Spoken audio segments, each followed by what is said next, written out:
أشهد أن لا إله إلا الله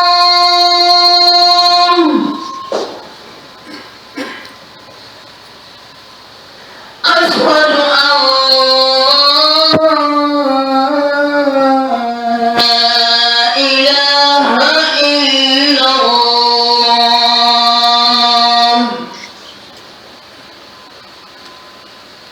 أشهد أن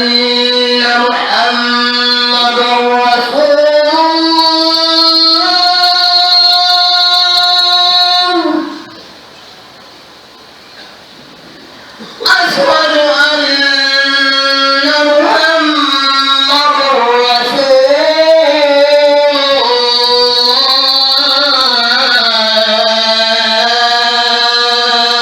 الله حي على الصلاة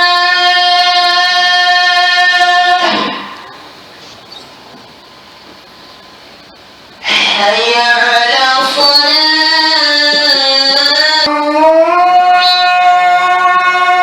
الله أكبر الله أكبر لا إله إلا الله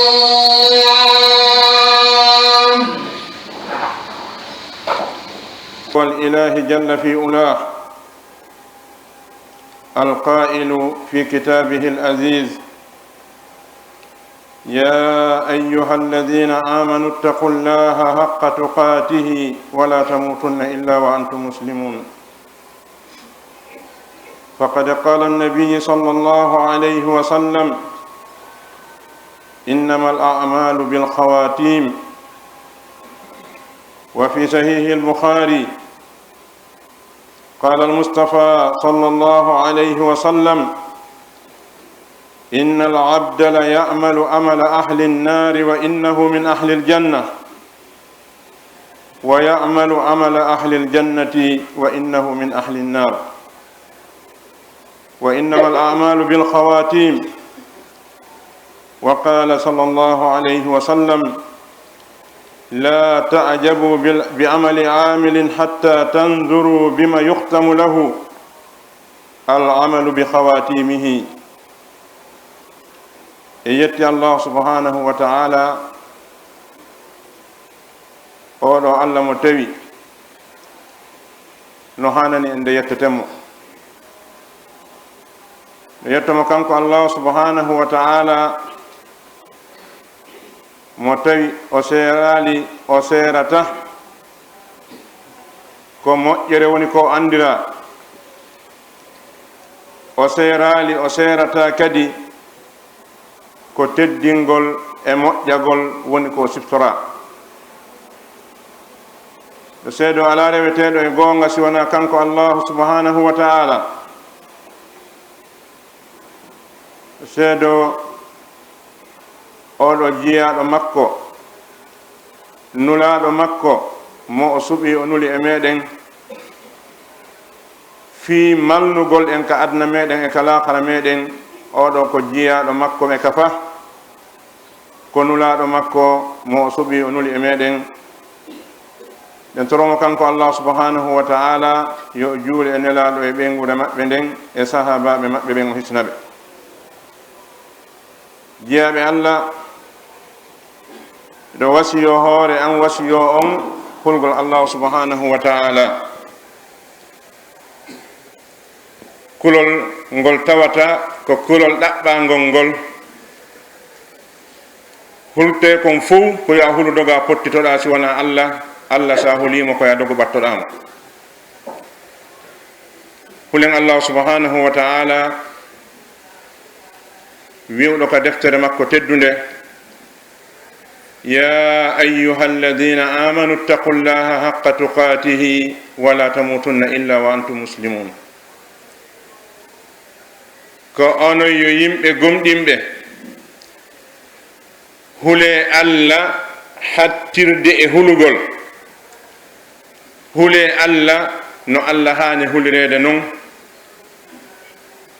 satti fuu satti wata goɗɗo e moɗon fittando makko ndun itte e ɓandu makko sina tawa ko o jebbilaniɗo Allah subhanahu wa ta'ala. harayno jeeya e ko ɓuri himmude wattangol yila e muɗum, ko ɓuri haanude toppitagol, ko neɗɗo ɓuri haanude maaporgol, ko honɗum mayde makko nden tawatamo e hoore muɗum ko e hoore honɗum o maayata. sabu Allah subhanahu wa ta'ala o wasiyata ko en hunde siwana taw moƴƴere men nden ko ɗo woni, o rentinta en hunde sinna taw bone meɗen no e muɗum. ɓeɗo yimɓe moƴƴuɓe attiɓe en hoore ndiɗo leydi no jeeya e maɓɓe annabi Ibrahima alayhi salam e geɗal makko o taanirawo makko on Yaquba alayhi salam. Allah subhanahu wa ta'ala sifanike e wondema no jeeyano e ko ɓurno maapinde ɓe kon si tawi ɓe ƴettitate kamɓe e ɓeygureji maɓɓe ɗin hara ko hoore islam ɓe woni. Allah subhanahu wa ta'ala o wi en e fiyake annabi Ibrahim: إذ قال له ربه أسلم قال أسلمت لرب العالمين ووصى بها إبراهيم بنيه ويعقوب يا بني إن الله اصطفى لكم الدين فلا تموتن إلا وأنتم مسلمون. إبراهيم عليه السلام بي الله سبحانه وتعالى يمريم يون جلدو o yamirimo yo jebbilano Allah subhanahu wa ta'ala, o jaɓi noddanu ndun o nooti o wi'i o jebbilanike Allah subhanahu wa ta'ala, o hattali ka o jebbili ɗon o noddi ɓiɓɓe makko ɓen kanko e annabi Yaquba alayhi salam, ɓe wasi ɓiɓɓe maɓɓe ɓen ɗum ɗo: ya baniya inna allaha astafa lakum ad-dina fala tamutunna illa wa antum muslimun. ko ono yo ɓiɓɓe Allah subhanahu wa ta'ala suɓanike on diina satti wo satti wata on may siwana ko on julɓe. annabi Yusuf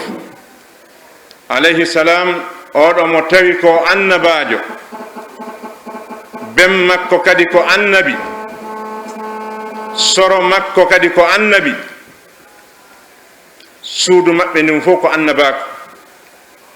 ala siga ndun ɗon suudu kale kammu siwanaka maɓɓe pet. ka tawata baaba on e ɓiɗɗo on e taanirawo on e tantirawo on fof ko annabaɓe. sino haani townude balaje manto, sino haani wiide hoore mum ko waliyu, ka hoore leydi ɗo ko suudu Ibrahima ndun alayhi salam. kono ndaare Yusuf alayhi salam e hoore Allah subhanahu wa ta'ala waɗimo ko annabajo, waɗi ben makko ko annabi, waɗi soro makko ko annabi, waɗi soro ben makko ko annabi. ɗum haɗali tawi himo maapi, himo aani si tawi o maayay ko julɗo. Allah subhanahu wa ta'ala yewti en fi makko ka qissa makko on lanni ɗon ka suratu Yusuf. ɓaawo Allah subhanahu wa ta'ala waɗanimo ko waɗanimo kon fuu, o jooɗi o jarni Allah subhanahu wa ta'ala, o weltanimo, o tori Allah hunde wotere pet. honɗum woni nden hunde nde o tori Allah, ko yo Allah waramo hara ko julɗo. qala rabbi qad ataytani min almulk wa allamtani min ta'wil alahadis fatira alsamawati wal ard anta waliyi fi dunya wal akhirah tawaffani musliman wa alhiqni bis salihin. Yusuf alayhi salam ko ɗiɗo konguɗi woni ko o jarniri Allah subhanahu wa ta'ala. o atti o qirriti nema Allah on e hoore makko taw: rabbi qad ataytani min almulki wa allamtani min ta'wil alahadis. Allah a okkilan laamu, a andinilan firgol koyɗi. ɗiɗo ɗiɗi ko moƴƴereji ɗi Allah subhanahu wa ta'ala neminimo. ɓaawo ɗum o mantiri Allah subhanahu wa ta'ala ko tawi to kon Allah ko ɗum mantiri hoore mum. o wimo fatira samawati wal ard an woni taggoɗo ngu kammu taggoɗo ndiɗo leydi si Allah no mantira hoore mum ɗiɗo ɗiɗi neɗɗo mo anda ko woni leydi anda ko woni kammu sikkay ɗum ko hunde sama kala wallahi si wi'ano hara ko neɗɗo gooto pette e yimɓe ɓen wi'a ko kanko jeyi ko naakiri ɗo fuu harayno fof no sori e ley koyɗe makko no yankinanimo no jaɓi makoji makko ɗin no acci ko haɗi ko hara ko kunca um gotun ɗo tun e nder cayi aduna joni noon on mo tawi ko kanko tagi leydi ndin fof mayri waɗi kala ko woni e mayri e nafoore tagi nguɗo kammo ngo tawi gila ngu wengaɗo ha hande yiyaka ella e maggu waɗɗo ɗum on no hani mantorde ɗum ko ɗum waɗi Allah subhanahu wa ta'ala ko ɗum mantiri hoore muɗum ko ɗum o tindiniri kadi fiyi en andumo ko ɗum andi Yusuf alayhi salam mantiri ɗum ɗo Allah o wi fatira samawati wal ard ɓawo nde o qirriti nema Allah on hoore makko o wi anta waliyi fi dunia wal akhirah adna ɗo Allah ko an jeyimmi ka lakara kadi si mehi toon ko an jeyimmi ko an andi fi an ko an andi ko ɗum wattanmi torikeme Allah hunde wotere pet tawaffani musliman wa alhiqni bisalihin Allah nde waɗa waranmi wonde hiɗa waranmi mi torikema waran hara komi julɗo watti dalan e yimɓe moƴƴuɓe ɓe so tawi Yusuf alayhi salam e wonde ko annabi ko ɓiɗɗo annabi ko tanirawo annabajo oɗo tawi ande makko nden e suusi makko on e mapude makko nden ko si tawi o maayay ko julɗo haray an hedditiɗo no hani wattanayila e hoore maɗa idan nelaɗo sallllahu alayhi wa sallam ɓe maaki wondema haray golleji ɗin wona gollugol ngol tun golleji ɗin koko neɗɗo on timmi e hoore muɗum kon koko neɗɗo on sakkiti wadde kon si o maayi ko neɗɗo on sakkiti wolde kon si o maayi ko ɗum ɗo daarete ka Allah subhanahu wa ta'ala innama al a'malu bil khawatim ɓe maaki golleji ɗin ko timmode nden ko mayde nden tawma e hoore mum kon e ton suɓa ko mayde tawde ma e to anda ko hombo wonɗa ñande mayata ɓe maaki kamɓe nelaɗo sallllahu alayhi wa sallam neɗɗo no golla golle yimɓe aljanna tawa ko e yimɓe yiite o jeeya ɓe maaki neɗɗo no golla yimɓe yiite tawa ko e yimɓe aljanna o jeeya ɓe maaki golleji ɗin kaka timmode golleji ɗin kaka timmode idan ɓe maaki kamɓe nelaɗo sallllahu alayhi wa sallam wata hawnu on golle gollowo ha ndaron ha andon ha yi on ko honɗum o maayi idan ko neɗɗo on heewi juulugol fof ko o heewi hoorugol fof ko heewi joldugol ƴawra makko ngol fof ɗum ɗo no hawni kono hawnaki ko ndaarete ko honɗum neɗɗo on ƴettita e hoore mum ñande nde o maayata fewndo nde wonki makko kin sertata e ɓanndu makko ndun ko honɗum e konnguɗe woni haalde on fewndo ɗon ko honɗum e golle o golli ha tawi ɗum ɗon tawimo on saahi ɗon honɗum o sakkiti wadde ka hoore leydi ɗo malaikaɓe windaɓe golle makko ɗen e hoore dossier ji makko koɓe windi kon fof ko honɗum ɓe sakkiti windude ka kaydi makko ɓe waɗi tampon e hoore muɗum konnguɗi makko ɗi o wolni fof e gurdam makko ɗan ko honɗum o sakkiti wolduta ngolkol sakkiti wolde gurdam makko ɗan nelaɗo maaki ko ɗum ɗo darete innama al a'malu bil khawatim golleji ɗin ko timmode on ko neɗɗo on sakkiti wadde so maayi ko ɓe haali ɗi konnguɗi ɗo kamɓe nelaɗo sallllahu alayhi wa sallam e batte mayde neɗɗo gooto wondunoɗo e maɓɓe sikkanoɗo ko e sahaba en jeeya nodditinoɗo ka julɓe o yaade maɓɓe e gueɗe gooto e gueɗeji maɓɓe kamɓe nelaɗo sallllahu alayhi wa sallam tawi neɗɗo on himo wakkili himo wawi guere himo wawi piire himo suusi nelaɗo sallllahu alayhi wa sallam no tooli sera to ɓe ndaari gorko on no woni e haɓirde heferaɓe no wakkilori noon ɓe maaki kamɓe nelaɗo sallllahu alayhi wa sallam wonande sahaba ɓen ɓe maaki kala faalaɗo yiide neɗɗo e yimɓe yiide yo ndaaro o gorko ɗa ɓe maaki ngol konngol kamɓe nelaɗo sallllahu alayhi wa sallam gorko wiiɗo ashhadu an la ilaha illa allah wa anna muhammadan rasulullah laggiɗo kaafa mum kan ha weeli iwtiri ɓaawo nelaɗo sallllahu alayhi wa sallam jokkiɓe kadi yaade e maɓɓe kan ngulendi ka ɗonka ka heege fi haɓugol heeferaɓe ɓen ɗum ɗo fof haɗali nelaɗo sallllahu alayhi wa sallam sappimo ɓe maaki kala faalaɗo yiide gorko jeeyaɗo e yimɓe yiite yo ndaaro o gorko ɗa goto e sahabaɓe nelaɗo sallllahu alayhi wa sallam o iwtiri ɓaawo on gorko ɗon o jokkimo e nder jihadi ndin hande kadi o acci pirdugol e heeferaɓe kanko o woni tun kadi e aynugol o mo nelaɗo wiiɗo ko neɗɗo yiide ko honɗum woni golle o honɗum saktorte o jokki ɓaawo makko o aynimo ha oya barminoya e nder guere nden ɓaawo nde o barmina musendi ndi satti ndi tiiɗi tawi hande kadi o wawali muññade o ƴetti kaafa makko kan o darni o waali e hoore makko o tufiti kaafa ka yaltoy ko baraji makko ɓaawo o maayi. gorko on dogi ari tawi nelaɗo sallllahu alayhi wa sallam o wi ashhadu annaka rasulullah, miɗo seedike an ko a nulaɗo allah. nelaɗo wi ko honɗum waɗi? o wimo winoɗa on ko neɗɗo yiite o wartike to. idan nelaɗo sallllahu alayhi wa sallam maaki on tuma neɗɗo no golla golle yimɓe aljanna tawa ko jeeyaɗo yimɓe yiite. neɗɗo no golla golle yimɓe yiite tawa ko jeeyaɗo yimɓe aljanna. idan ɓaynon a anda mi anda ko hombo e maɓɓe wonɗen, no hani ya ɓeydu wakkilare manen ka wonno ɗon, ya ɓeydu kadi mapade hula par ce que a anda ko hombo wonɗa. ayuha almuminun,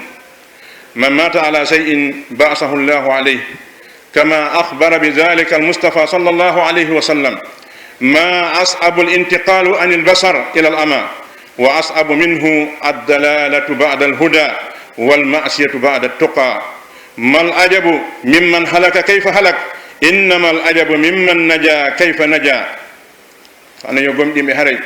مماي إهوري هولك وإهوري دين وإمنتنته مايد ماندن توما إهوري منكم مايدا إمودن سا إمك يوم القيامة كدون إمودتا إمودن yeeso tagore ndin fuu ko ɗum immotoɗa. siko konnguɗi bonɗi wonnoɗa e wolde ha mayɗa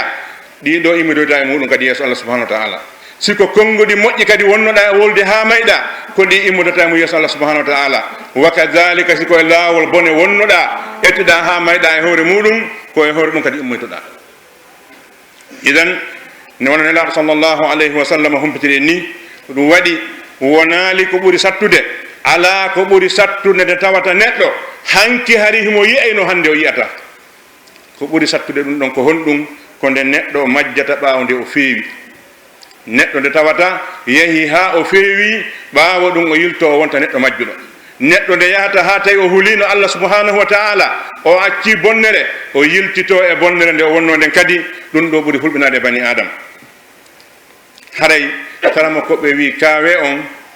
ko hawni kon wona no halkiɗo on halkori, wona ɗum woni ko hawni. ko hawni kon ko honno daɗuɗo on daɗiri sabu wurugol e hoore ndiɗo leydi. jinda ɗo hakkunde seytane yimɓe e jinna wuura ɗo ha tawa Allah subhanahu wa ta'ala harano hisi ɗum wona hunde welde fiino. kam sami'na amman amana summa kafar wa kam ra'ayna man istaqama summa haraf lidhalika kana كثيرا ما يردد صلى الله عليه وسلم في دعائه يا مقلب القلوب ثبت قلبي على دينك. ولقد ارتد في زمن النبي صلى الله عليه وسلم بعض من آمن فخرجوا من النور إلى الظلمات منهم عبيد الله بن جهش الذي هاجر إلى الحبشة فارتد عن دينه. no heewi ko nanaten no heewi ko yiwɗen yimɓe yedduɓe Allah subhanahu wa ta'ala ɓaawo nde ɓe woni gomɗinnoɓe Allah. no heewi ko yiyete yimɓe oñiiɓe yimɓe yiltitiɓe pankareji e bonnere ɓaawo nde ɓe wonno yimɓe feewuɓe. ko ɗum waɗi nelaɗo sallllahu alayhi wa sallam kamɓe e hoore maɓɓe ɓe heewi no wiide ruttitude du'aji maɓɓe, ɓe heewi no torade ya muqallibal qulub sabbit qalbi ala dinik. ɓe heewno haalde ngol konngol kamɓe nelaɗo sallllahu alayhi wa sallam. ɓe inna ko ayyo yiltidirowo ɓerɗe sori kema tabintinanam ɓernde anden e hoore diina maɗa kan. ha gooto e sonnaɓe maɓɓe landiɓe e nelaɗo hida huli han joni nelaɗo maki himiɗo huli sabu ɓernde jiyaɗo no hakkude kolli Allah ɗiɗi himo yiltidira ɗum kala no faalira. ɗum waɗi neɗɗo a wayrano ko makko ba tawa wontino kulli, a wayrano no fewi tawa oñinoke, a wayrano kadi goɗɗo ko bandi tawa wonti makko ba. idan Allah subhanahu wa ta'ala no yiltidira ɓernde neɗɗo on kala no faalira madama noon a anda ko honɗum woni sakkitode ma nden, a anda ko honɗum Allah windi maramma kadi koddori e makko, no hani makoɗa hula. sabu hay ne fewno nelaɗo sallllahu alayhi wa sallam yimɓe darinoɓe yeeso nelaɗo sallllahu alayhi wa sallam juuli ɓaawo nelaɗo sallllahu alayhi wa sallam wakkili waɗi ko wawi kon fewndo maɓɓe daɗali oɗo bone heewi e yimɓe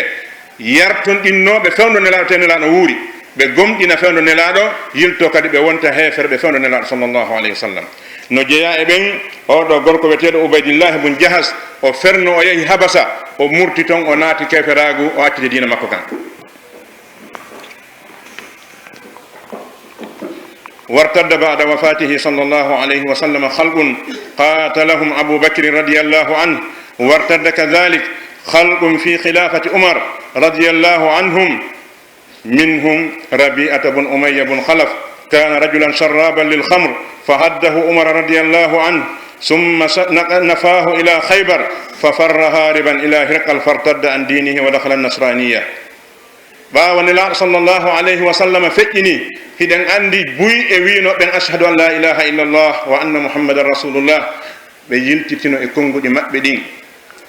ها بوني فد مولانا دي بدرتي إسلام أبو بكر الصديق رضي الله عنه dari habibe ember kattan makko den o rutti jabo be ruttade ben o wari be balde mo lanni ben luttana e muyana be dogo luttira e modum lutti de mudum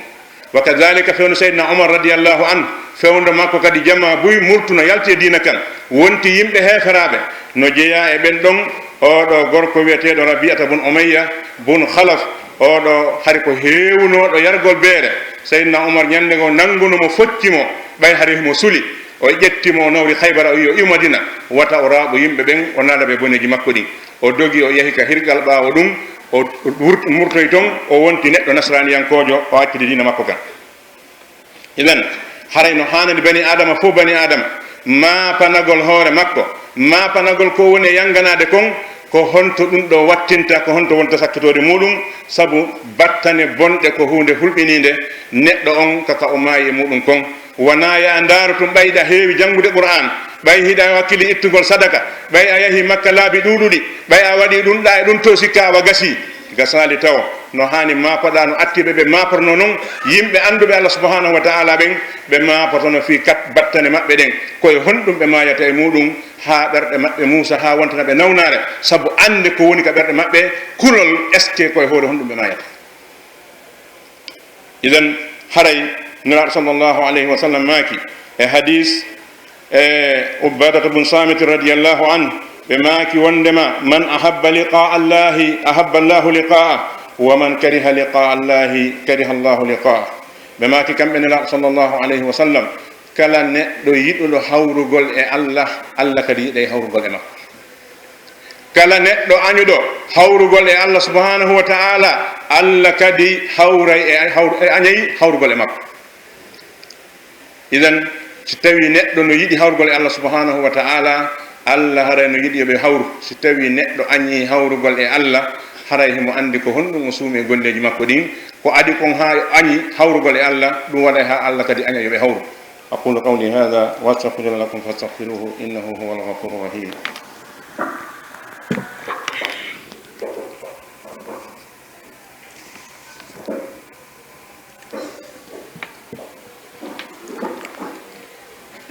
الحمد لله وحده والصلاة والسلام على من لا نبي بعده. أيها المؤمنون، قالت عائشة رضي الله عنها: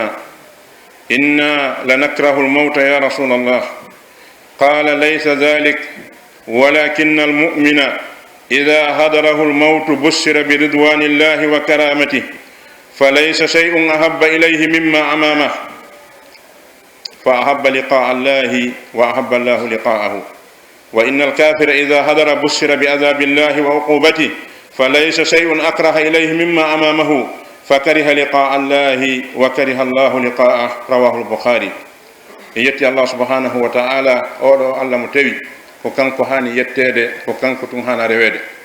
yen toromo e julene la sallallahu alayhi wa sallam e beyngude mabbe den e sahababe mabbe ben hisna jiabe Allah. nena Aisha radiyallahu anha baawne la sallallahu alayhi wa sallam maaki dido kongudi wondema mo yidi hawrugol e Allah, Allah yiday hawrugol e makko, mo anyi hawrugol e Allah, Allah anyi hawrugol e makko. nene Aisha radiyallahu anha nani dido kongudi kanko o faami di tawi wanano nelaɗo fandori non, o faami kongudi ɗin tawi wanano nelaɗo fandori non. ko ɗum waɗi maakuji nelaɗo ɗin sallllahu alayhi wa sallama wona faale ɗi firirte ko ma accen karama koɓe firana en. ko waɗi so tawi Aisha radiyallahu anha wonduɗo e nelaɗo tawi ko sonnajo maɓɓe wonɗo e janngude e junngo maɓɓe, oɗo firi konngol nelaɗo ngol o nani tawa nano nelaɗo fandori non, an e min itti e sikke. idan o wi nelaɗo minen nde miɗen añi mayde bi mana kanko o faami wondema añugol hawrugol e Allah ngol ko añugol mayde nelaɗo makani mo wona ɗum yani wona añugol mayde nden woni añugol hawrugol e Allah ngol ɓe maki kamɓe nelaɗo sallllahu alayhi wa sallam on tuma neɗɗo gomɗinɗo Allah si woni hewtika o mayata ɗon o weltinirta welaye Allah on o weltinirta teddungal ko Allah maranimo kon si o wowlanama ɗum ɗon on tuma o yiɗay hande kadi kala ko woni yeeso makko o yiɗat hande kadi yahugol kisan hawra e Allah subhanahu wa ta'ala amma neɗɗo on siko kefeero ndehimo maaya kanko kadi o yeetete bi maana weltinede on ɗon ko weltingol kono ko istihza wona ko Allah wi kon fa bashirhum bi azabin alim bashirhum bi azabin alim ko istihza weltinirɓe lette ko istihza ɗum no wasa ƴetti makko ba tedduɗo annabi mo kaso o inni hara ko toolimon ɗo on tooli ɗon ko istihza wona teddungal tooli makko ba ka kaso tooli wiiɗa kono ko istihza wona teddungal no idan ko ɗum ɗo woni bashirhum e busra wonande kefeero on ɗo ko istihza jalkitugol mo Allah nelaɗo mak sallllahu alayhi wa sallam kefeero on kadi ndehimo maaya malaikajo ara weltinira mo lette Allah ɗen e ko o mari kon e bone yawmal qiyama si o wowlanama ɗum hande kadi o añay kala ko woni yeeso makko o aña hawrugol e Allah subhanahu wa ta'ala Allah kadi aña hawrugol e makko nelaɗo sallllahu alayhi wa sallam addi seede mum ko qur'an inna alladhina qalu rabbuna Allah summa istaqamu تتنزل عليهم الملائكة ألا تخافوا ولا تحزنوا وأبشروا بالجنة التي كنتم توعدون نحن أولياؤكم في الحياة الدنيا وفي الآخرة ولكم فيها ما تشتهي أنفسكم ولكم فيها ما تدعون نزلا من غفور رحيم mana neɗɗo gomɗinɗo fuu siko e avion o yowti siko e oto o maayi si o wara kala noone no woniri sabu mayde makko nden o maayata wonki makko ki yaltata ka ɓanndu makko kanko neɗɗo gomɗinɗo on ha Allah subhanahu wa ta'ala immina malaikajo mon ara sowndomo ɗiɗo konguɗi ko ɓuri weltinde ko neɗɗo sonte ko fof ko ɗiɗo innal ladina qalu rabbuna Allahu summa istaqamu ɓeɗo yimɓe wiɓe kañum joomi mum ko Allah ɓe rewata si wona kanko ɓe du'orta si wona kanko ɓe faabinorta si wona kanko ɓe jonnata haqqe makko on goɗɗo goo mo wonamo kanko Allah subhanahu wa ta'ala summa istaqamu ɓe ñiiɓi e waɗugol ko wi kon acca ko haɗi kon ɓen ɗon si hewtika ɓe maaya o wi tatanazzalu alayhimul malaikatu malaikajo aray ha tawa onti sirka danki makko o waali sirka labtani o waali sirka ka accident o moni o wara kala no woniri mayde makko nde o aray ha o hewtamo ɗum no ɓuri hakkil miijo tuuki sabu si a yiyatama malakal mawti ko gooto o wara yimɓe wulure ma guluji ɗi ñallal mo mari temeɗɗe warteɓe sa e gooto siko hakkil maki moɓodirta anda ko honno gueddata ɗum ayne ko fenade joni idan sa wi'ama malaika no wawi arde gila ka oto on seli ɗum heeɓi ka neɗɗo on maayi ɗon hakkude ɗo weltinamo hakkil maki hewtata heɓat mara ndego ha famugol ɗum ɗon ɗum no yawi ɓuuri hakkil maki ko famata kon idan kono jaɓu ɗum hooloɗa neɗɗo julɗo fof ndehimo maaya ko mayde makko nde yaawi o ko nde yaawi o heɓay o busra o tatanazzalu alayhimul malaika malaika tippoto wiyama honɗum go'o alla takhafu gira ɗo sertu e kulol sabu neɗɗo hay sika ka adna ɗo sa fokkiti ka andare aɗa huli ta wona fi fokkiɗo ɗo lakara pellet fokkiɗo lakara no huli idan malaika on itta ɗum ɗon ka ɓernde makko taw alla takhafu wata on hulu ka wonɗon e yahude to wala tahzanu no anda pellet si goɗɗo wakkilike ɗo o waɗi gere makko on fof wakkilare makko nden fof dawol makko ngol fof kirdo makko ngol fof o mooɓi piiji tawi ko o yaltuɗo jungo ɓolo o yaha lakara hara himo suni fi ko acciɗo kon ka idan malaikajo wiyama wala tahzanu ko accuɗa ɓawa kon ta suno fiiɗo sabu naɓede acca ko mari no satti kono so tawi amara ɓuri no ka wonɗa yaade ton ka hay sika ka adnaga sa innama joni a nangama ɗo rafule naɓede New York a jonnete toon suudu a sunata ko fiiɗo accuɗa ko nakedi on ka sonsoliji ɗo ka naafi lakara kan idan so tawi a andi pellet ko aljanna wonɗa e yahude cuurum e rewɓe e maapicidi hun ko accunoɗa ɗo ɗum hande kadi wonanima mere haɗa konta ɗum hay hande hunde ɗum idan alla tahzanu o wiya wata on suno fi ko accuɗon ɓaawo ga kon wa abshiru bil jannati allati kuntum tu'adun weltore aljanna mo wonano ɗon e fodede on inna alladina amanu wa amilu salihati lahum jannatun tajri min tahtiha al anhar on ɓooyi janngude ɗum ida weltori ɗum hannde ɗum wodanima tabitanima. minen ɓe wonɓe ma yewtude ɗo nahnu awliyaukum fi dunia ko minen jokkodirno e mon ka aduna dandayno on boneji ɗin ko minen wonno on e hiwde ta sikku ko talkima ɗin e bakanji ma ɗin wonma e hiwde de wallahi wona ɗum allah no itti ɓawma ko aynema allah no itti ɓawma ko aynema saabu wi in kullu nafsin lamma alayha hafis ala wonki hoosi wona no wonde makke aynowo. idan wa kadhalika neɗɗo gomɗinɗo on haray himo mari maiya gasa wondigal allah subhanahu wa ta'ala hertingal ka tawata kala ka ande makko yani allah fabatomo. idan no woodi wonɓe ɓawma o wi nahnu awliyaukum fi hayati dunia wa fi l akhira minen ko minen woni weldi wonɓe ka anndanɗo ko lakra ko minen. idan walakum fiha ma tastahi anfusukum walakum fiha ma tabda'un ka lakara ka wonɗon e yaade ton kala ko wonki mon faalete ko onon jeeyi kala ko landi ɗon ko onon jeeyi ɗum ɗon ko honɗum nuzulan. nuzul koko maranta neɗɗo saatiɗo argol kama si goɗɗo wimiɗo yahude kama ko préparata mara kon fi makko ko ɗum wiyete nuzul ɗum na manzil. manzil e nuzulu no serti. manzil ko galle, nuzul ko marari ko maranta koɗo ma on kon koɗo ma teddu no wiyete nuzul. idan nuzulan min ghafurir rahim ɗum ko marari ndi allah marani noon kañum jiyaɓe makko ɓe tawata ɓay allah ko yafotoɗo ko yurmete. idan neɗɗo goto iwata ka hawre leydi ɗo tawi ko neɗɗo gomɗinɗo ha heɓa oɗo busra wakkat aksu muɗum on kadi so tawi neɗɗo ko kefeero o heɓa busra oya. ɗum waɗi abu hurayra radiallahu anhu baka inda mawtihi wa qala wallahi ma abki huznan ala dunya wala jaza'an min firaqikum walakin antaziru ihda albisharatayn min rabbi bi jannatin aw nar. abu hurayra radiallahu anhu ɓaawo mayde makko nden hewti yoga e julɓe no jooɗi moggo makko o wulli ɓaawo nde gonɗi ɗi yalti ka gite makko ha gasi o yiltiti o yeeti jooɗiɓe moggo makko ɓen ko honɗum o wulli o wi mi wondi allah mi wulla fi sunagol fi adna oɗo mi wulla kadi fi komi ɗeñƴi konko moni sertude e moɗon kon ko wullininmi miɗo sabbi ɗo konnguɗi ɗiɗi mi anda ko honngol e majji wonaninmi arowo wiyanmi ko aljanna mi yatama ko yiide komi yetete ɗo ko ndimɗo maya ɗo ko ɗum mi sabbi mi anda noon ko honɗum woni ɗum ko ɗum wullininmi sabu ɗo hande kadi hay hunde gasta a yoɓata ɗo million ji ha o yeytoma a naata aljanna hunde watta ha ɗo o ara o yeytoma a naata aljanna sina ko allah lulima ko ɗum o yottinte si bolonda on fof misidal ngal fof siɓɓe yiɓɓe fof moɓodiri ɓe wawata sansude programme o idan ɗum no hani wullinde makko ba fof ɗum ɗo wonno ande makko nden kanko abou hurayra radiallahu anhu par ce que o anda ko honngol e konnguɗi ɗin o wolante oɗon noon ko sahabajo nelaɗo sallllahu alayhi wa sallam wonduɗo nelaɗo gurdam maɓɓe ɗan fof acci remugol acci aynugol acci yeeygol jooɗi hande kadi woni kala konngol ngol nelaɗo maaki o waɗa ngol ko hakkille makko o hunjongol ɗum wonno golle makko ɗen kanko abou hurayra gila ñande o wi ashhadu an la ilaha illallah wa anna muhammadan rasulullah o dawali e ngesa o dawali e wuuro o dawali e maaki to yaali hay fus himo ka damal juulirde o yata haynugo himo jokkinelaɗo kala konngol ngol ɓe maaki o maanditongol ko ɗum waɗi himo jeeya e ɓurɓe sahaba ɓe hunjade hadis nelaɗo sallllahu alayhi wa sallam idan oɗo fewndo makko mayde makko nden tawi no maapinimo ko holnu e konnguɗi o yeytete ko neɗɗo aljanna ka ko neɗɗo yiiti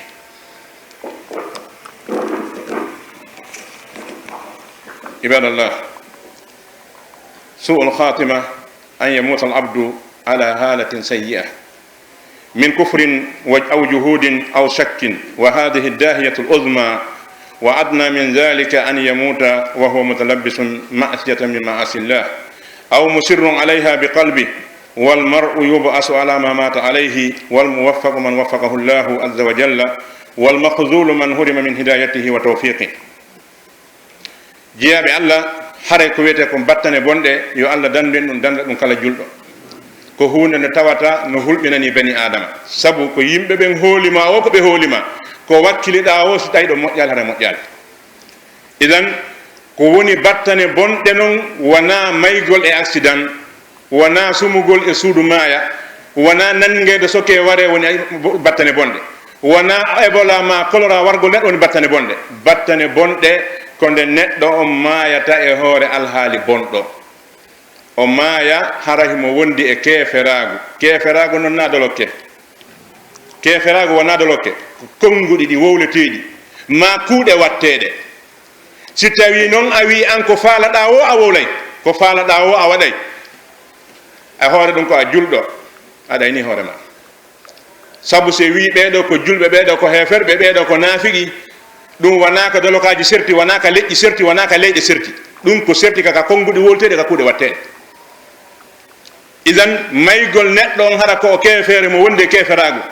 ma maygol mo hara himo sikki Allah subhanahu wa ta'ala ma himo sikki yoga piiji ɗi Allah fodi ma yoga piiji ɗi o kambi ma ɗum neɗɗo on maaya hara himo jillodiri e geddi Allah subhanahu wa ta'ala ma himo duumi e geddi ɗin ka ɓernde makko hayso wala wadde ɗi ka kene ɗum ɗo no jeeya e alamande hollugol neɗɗo on koye battane bonɗe o maayi so tawi neɗɗo yahi yeddugol Allah o maayi e ɗum ma neɗɗo maayi fewno no tawata mo yeddude Allah ma o yeddi Allah o gayni tawi ko ɗum woni sakkitode golle makko ɗen o maayi ɓaawo ɗum ɗon ɗum ko alamande battane bonɗe noon ko holli neɗɗo o wattinali battane moƴƴe idan neɗɗo noon ko o maayi e hoore mum konko ɗum o immintinte e hoore muɗum ko woni hawruɗo e sawaba komo Allah subhanahu wa ta'ala hawridini faade e peewal makko ngal ko woni neɗɗo woppaɗo accidade e hoore mum ko neɗɗo ɗawaɗo peewal Allah ngal wa min alamati su'il khatima an yaghliba ala qalbihi inda al mawti hubbu amri min umuri dunya aw shahwati min shahawatiha qad zakara al allama ibn al qayyim fi kitab ad da'i wad dawa anna tajiran mimman alhatuhu tijaratuhu عن ذكر الله لما حضرته الوفاة قيل له قل لا إله إلا الله فجعل يقول هذه قطعة جيدة هذه مستراها رخيص حتى مات حري نجيا eko hollata kon battane bonde neddo ko watta kon ha neddo ba battane bonde hebbingol yidugol hunde ne tawata wanande Allah yidi yani hebbingol yidugol odo adna ha feccita ka bernde mum ɗum no waɗa ha neɗɗo on nde mo maaya tawa ko ɗum présenté ka ɓernde makko par ce que neɗɗo on ko ɓuri yiɗude kon ka gurdam makko nde mo maaya ko ɗum arta ka ɓernde makko en andi ari e qissa wondema iblisa jokkay neɗɗo on ha ɗon nde neɗɗo on no maaya haray mo ɗonɗa ɗon ka sattuka iblisa o aray ɗo o arda e ndiyam o innama yeddu Allah mi waɗani hunde kaari yeddu Allah mi okkorema yara yeddu Allah waɗanma ɗum ɗo ɗum ɗo bal woodi hay yimɓe no taarika holliri ɓe seytane arayno e muɗum fewdo mayde maɓɓe o waylo siga nene makko ma siga ben kañum nawnuɗo on wonɗo mayde on o wiya min komi nenema mi mayino neeɓi kono komi tawoy toon ko wona gonga ko Muhammadu woni mum ko na gonga yeddu Muhammadu maya ko a julɗo sa jokku Muhammadu a mayata perdi ɗum ɗon fof ko fi perdigol bani adama ko ɗum waɗi karama koɓe goo wi naya wi'u maayowo o yo wi'u la ilaha illallah ko ya wolo nana par ce que a wawide yo wi'u la ilaha illallah o inna o harana konngol ma ngol yidi ko seeɗani mo wolande kon kono an a famata idan haray yiɗugol hunde ka ɓernde mum ha feƴƴintina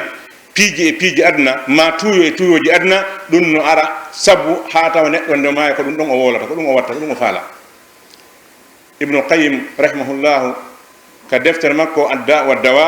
himo yewti e nder mayre noneji e alamandeji battaneji bonɗi ko yimɓe feƴƴuɓe heɓuno ko tawata kon no hanane rento e muɗum ko waɗi ɓe maaki ɓe wi man lam yattaiz bi gayrihi yakunu ibratan li gayri man lam yatabir bi gayri yakunu ibratan li gayrihi si tawi ko heɓi ɗimmo ma wajakima ñande go ɗum heɓete waajo goɗɗo go kañum idan eto ko heɓɗimo ma ko waajo ma fiwata won ko e ma yimɓe ɓe waajoto to an o wi kanko wondema gooto e julaaɓe ɓe tawi ko hilnino ko yeeya sooda muɗum on haaju mum ala e jontagol Allah subhanahu wa ta'ala mi mana juulata fewno juulete jantata ko inde Allah ka jooɗi ko fi mbuuɗi e fi makiri ko ɗum tuwolte ñallal ngal fof si hooti kadi ko ɗum woni miijo mum sino julde ko ɗum miijoto kala ko jokki ko ɗum woni ko hakkil makko ɓayno woodi woɓɓe wallahi hayɓe darne julgol ma si ɓe wi allahu akbar fatiha maɓɓe on ko miijo fi koɓe jokki kon si moore wattetede hoore ɗon kadi ko miijo fi koɓe jokki kon programme ji maɓɓe ɗin ko ɗimɓe janggata ka julde ha ɓe juula ɓe yalta kadi ɓe yahay programme ji maɓɓe ni ko ari o dari kon ko ɓanndu ɗum ari kono hunde wattalle hoore ɗon neɗɗo si wayi ni kala so battane moƴƴe idan oɗo neɗɗo mo tawi o wi ko neɗɗo julotonoɗo ɓaawi mayde makko ndin hewti tawi haaju makko fof ko njulagal makko ngal woni wonde ɓe makko ɓe no jooɗi moggo makko ɓe wiimo wi'u la ilaha illallah o woni e wiigol o morceau ɗo ko morceau moƴƴuni oɗon moƴƴi nga waƴitude oɗo yilti o wina oɗo prix makko on satta ko siga ɗi konnguɗi o woli ha wonki makko ɗum sorta sabu ko ɗum wonno o wolde gurno makko ɗa subhanallahi ala ne hunduko makko la ilaha illallah woltanoke hunduko makko idan o joktano haala hay hunde sina ƴawi jippike waɗi ni wattiri ni ɗum ɗo wolte gurna makko ɗan fof idan tawi fewndo mayni ɓay ko ɗum wonno ka ɓernde ko ɗum kadi o wolata